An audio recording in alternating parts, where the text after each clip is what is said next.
Et ce matin, nous sommes en compagnie de Julie Laronde, directrice générale de Nouvelle-Calédonie Tourisme. Bonjour. Bonjour Nicolas. Merci d'être avec nous alors que l'ISEE a publié une note concernant la fréquentation touristique sur le territoire.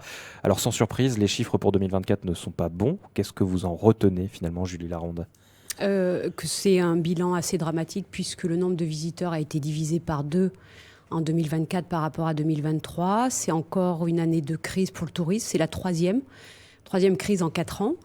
Ça montre quand même que le tourisme est résilient et il y a une forte volonté de relancer le trafic international. Est-ce qu'aujourd'hui, les acteurs du tourisme sont prêts à cette relance justement ? Est-ce que les structures ont tenu d'abord ?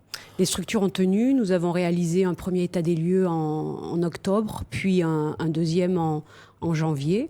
L'offre touristique est opérationnelle et les opérateurs n'attendent plus que la reprise du trafic. Et aujourd'hui, est-ce que tous les voyants sont au vert ou est-ce que la destination est encore jugée à risque par certaines autorités et certains pays ? La Nouvelle-Calédonie est toujours en zone à risque, ça dépend des pays. L'Australie a baissé son niveau d'alerte très récemment, mais sur une seule partie du territoire, de la zone de Nouméa à Koné. Le reste est encore en zone élevée sur l'échelle 3/4. Donc oui, c'est des freins. Et à l'international, en Belgique, au Canada, aux États-Unis, la Nouvelle-Calédonie est toujours classée 3 sur une échelle de 4. Comment on fait finalement pour redorer l'image de la destination, pour faire en sorte que les gens se sentent en sécurité quand ils viennent ? C'est un travail de communication ? Oui, et pas que. Donc depuis le début de la crise, nous avons initié une stratégie de relance progressive en 5 phases.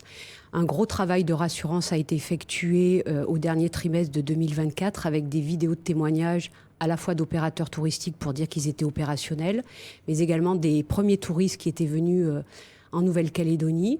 Et donc tout ça, ça contribue à rassurer. On entretient aussi des relations étroites avec les tours opérateurs, les revendeurs, les voyagistes étrangers. On leur communique régulièrement des informations de façon tout à fait transparente pour garder leur confiance. Et donc on les informe de la situation régulièrement. Aujourd'hui, on a plus le marché des croisiéristes qui commence à repartir. En tout cas, ça frémit du côté des croisiéristes. C'est plus compliqué pour le tourisme aérien ?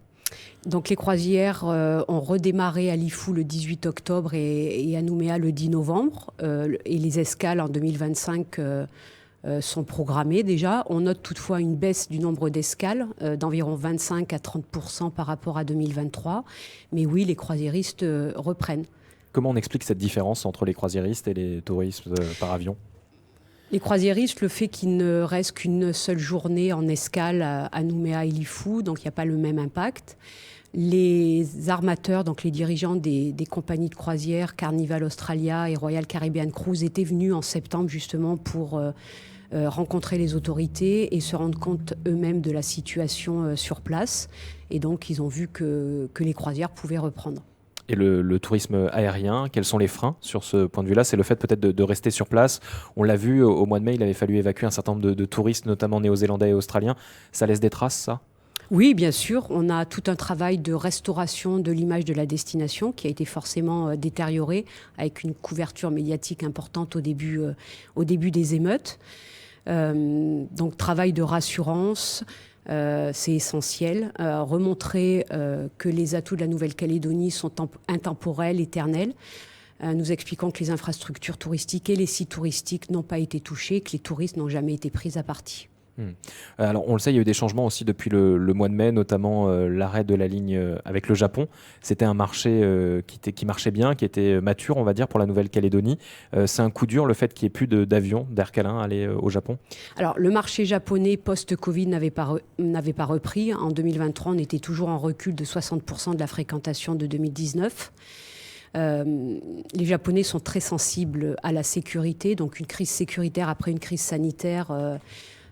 c'était pas encore un bon élément pour reprendre le trafic japonais. Après, Aircalin est dans une logique d'entreprise stratégique, donc il y avait des choix à faire, j'imagine. La fermeture de la ligne, oui, c'est un coup dur, puisque pendant des années, nous avons travaillé sur le marché japonais. On a acquis un capital notoriété conséquent. Donc forcément, la clientèle japonaise sera plus difficile à capter sans ligne directe. Parmi les enjeux, il y avait aussi la clientèle singapourienne, on le sait, il y avait eu un certain nombre d'opérations de mise en place. Est-ce que c'est un public aujourd'hui, après une crise comme on vient de la connaître, qui pourrait être susceptible de venir en Nouvelle-Calédonie, ou est-ce que là aussi, ça reste des freins importants, même si on le sait que les Singapouriens sont un petit peu plus aventuriers que les Japonais dans leur façon de voyager? Oui, alors la couverture médiatique des événements à Singapour a été très très faible. En fait, ils en ont entendu très peu parler. Nous avons suspendu pour l'instant les actions sur le marché singapourien, faute de moyens. La priorité, c'est de relancer les marchés de proximité qui ont un fort potentiel de reprise, l'Australie, la Nouvelle-Zélande et la France métropolitaine. Le marché métropolitain qui, lui, a repris légèrement? En décembre, oui, on voit un petit sursaut, c'est pas significatif. On est encore à moins 50% du trafic métro en décembre 2024 par rapport à décembre 2023. Mais oui, il y a un potentiel de reprise. Vous parliez, Julie Laronde, à l'instant du budget. On le sait, dans cette période de crise, est-ce que l'accent est tout de même mis sur le tourisme comme étant un levier de relance de l'économie calédonienne? Alors, la déclaration de politique générale du président Ponga hier a inclus une partie sur le tourisme, et ça c'est plutôt positif. Il a réaffirmé sa volonté d'intensifier la stratégie de relance que nous avons initiée. Donc maintenant, il nous faut des moyens pour intensifier ces actions.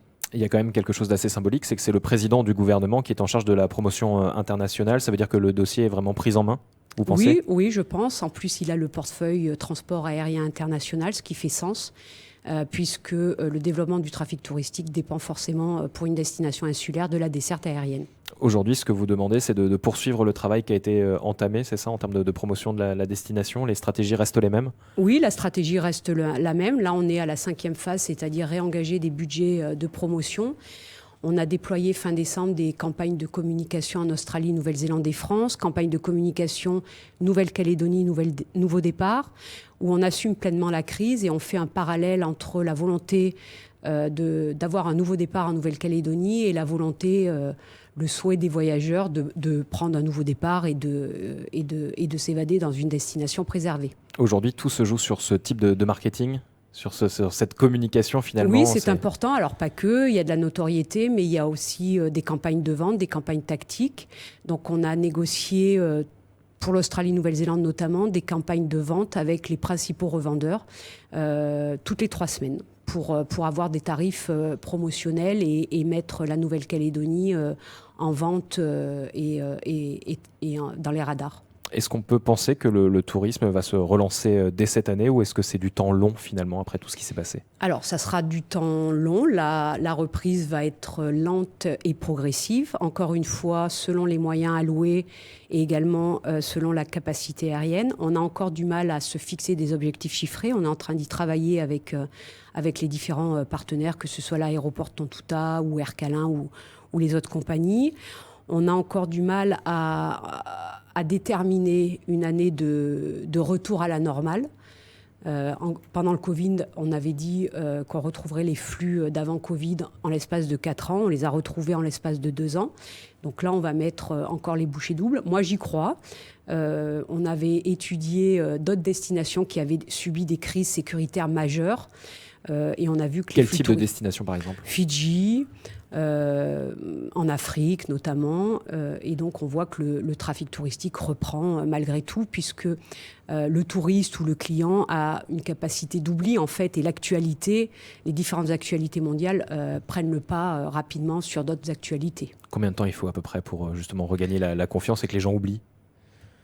Je pourrais pas vous dire, je peux pas annoncer des mois ou des semaines, mais on y travaille constamment. On rassure, on travaille aussi avec les consulats, notamment australiens et néo-zélandais. On leur explique que les conseils aux voyageurs officiels délivrés par les gouvernements, les ministères des Affaires étrangères sont un frein. Et donc, on essaie de travailler tous ensemble pour faire abaisser ce niveau d'alerte. Alors Julie Laronde, vous venez de le dire, vous y croyez. Pourtant, on a le sentiment que le tourisme joue de malchance. On l'a parlé, il y a eu la crise Covid, mais là, c'était mondial. Il y a eu cette crise sécuritaire avec la crise insurrectionnelle de mai dernier. On met beaucoup d'énergie, des moyens aussi pour le développement du tourisme en Nouvelle-Calédonie. Et pourtant, on a ces chiffres qui s'effondrent et on a le sentiment qu'il faut tout le temps être dans une période de relance. C'est pas difficile à gérer, justement, de ne pas pouvoir avoir une trajectoire linéaire vers l'arrivée assez massive de touristes? Oui, depuis 4 ans, effectivement, on est en en gestion de crise continue, parce qu'il y a eu la crise requin aussi toute l'année 2023. On l'oublie, mais ça a eu un impact. On voit que le tourisme est résilient. C'est sûr que la Nouvelle-Calédonie est une destination touristique contrariée régulièrement par les crises, mais on voit qu'avec ces rebonds successifs, il y a un fort potentiel et on peut y arriver en travaillant tous ensemble de façon concertée et harmonisée. Donc il y a de l'espoir. Oui, bien sûr. Merci beaucoup Julie Laronde d'avoir été avec nous ce matin.